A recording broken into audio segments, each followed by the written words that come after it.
안녕하세요. 아오론 법률사무소의 이상미 변호사입니다. 이혼에 있어서 가장 첨예한 갈등 부분인 이혼 여부와 친권 양육권에는 다 합의가 되었음에도 불구하고 정작 양육비 금액에서 합의가 되지 않아 이혼 소송이나 조정 같은 재판상 이혼이 시작되는 일이 의외로 자주 있습니다.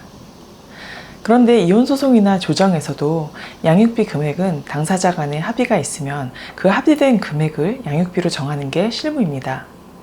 즉 법원에서도 당사자 간 합의를 양육비 산정에서 가장 중요하게 생각합니다.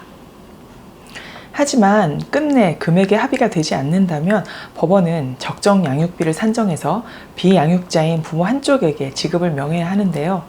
이때 양육비를 산정하기 위한 기준이 바로 양육비 산정 기준표에 정리되어 있습니다. 양육비 산정 기준표에 대해서는 이혼을 고민하는 분들이시라면 한 번쯤 들어보거나 아니면 찾아보신 적이 있을 거예요. 그런데 이 기준표를 읽고 해석하는 게 약간 까다롭습니다. 그래서 오늘은 양육비 산정 기준표를 읽는 법에 대해서 알려드리겠습니다. 이 표는 서울가정법원에서 2021년에 개정해서 2022년 3월부터 적용하고 있는 현재로선 최신 기준입니다. 때가 되면 이 기준표는 한 번씩 개정이 되는데 개정의 주요 사항은 보통은 금액 부분이기 때문에 나중에 다시 개정이 된다 하더라도 읽는 방법은 기본적으로 같다고 보시면 됩니다.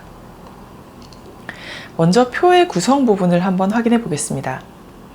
가로로는 부부의 합산 소득 금액별로 열이 나누어져 있고요. 세로로는 자녀의 나이에 따라 행으로 나누어져 있습니다. 그리고 그 사이에 적혀 있는 금액들이 바로 부부의 합산 소득이 얼마일 때 몇 살 자녀의 양육에 필요한 비용, 즉 표준 양육비입니다.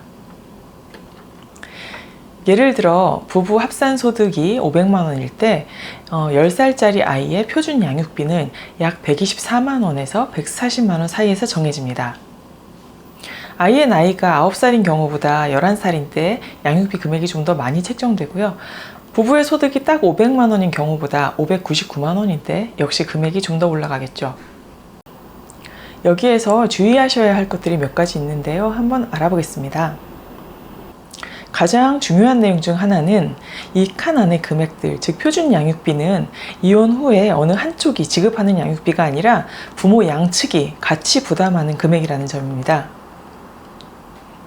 그러니까 양육자가 비양육자에게 청구할 수 있는 금액이 아니라 부모 양측이 분담하기 전 총 양육비인 겁니다. 그 양육비의 분담 비율은 기본적으로는 부부의 소득 금액에 비례합니다. 즉 부부 소득이 동일한 수준이라면 부부가 절반씩 부담하는 것으로 이해하시면 됩니다. 만약 표준 양육비가 180만 원인데 부부의 소득 비율이 각각 5대 4라면 소득이 많은 쪽이 100만 원, 적은 쪽이 80만 원의 양육비를 각각 부담하시면 됩니다. 한편 어느 한쪽에 소득이 없더라도 최소한의 양육비는 부담해야 합니다. 단순히 소득 비율로만 본다면 소득이 없을 때에는 비율도 0%이기 때문에 양육비도 부담하지 않을 거라고 생각할 수 있지만 그렇지 않습니다. 부부 합산 소득 구간의 맨 왼쪽에서 가장 낮은 금액, 즉 약 30만 원 정도는 소득이 없는 부모도 분담하는 것이 원칙입니다. 여기에 나온 부부 합산 수입은 세전 기준으로 드러난 모든 수입을 기초로 산정하는데요. 그래서 부부의 수입에서부터 다툼이 있는 경우에는 증거로서 상대방의 수입을 증명해야 하는데 드러난 수입 자료가 없다면 양육비로 반영되기 어렵습니다. 이렇게 산정된 표준 양육비에 각 사건의 구체적 사정을 반영하고 금액을 가감해서 최종 양육비 금액을 정합니다.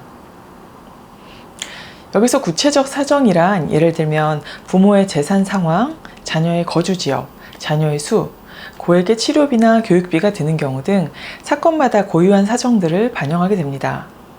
특히 앞의 산정표는 자녀가 2명일 때를 기준으로 한 표준 양육비이기 때문에 자녀의 수에 따른 가감이 필요합니다.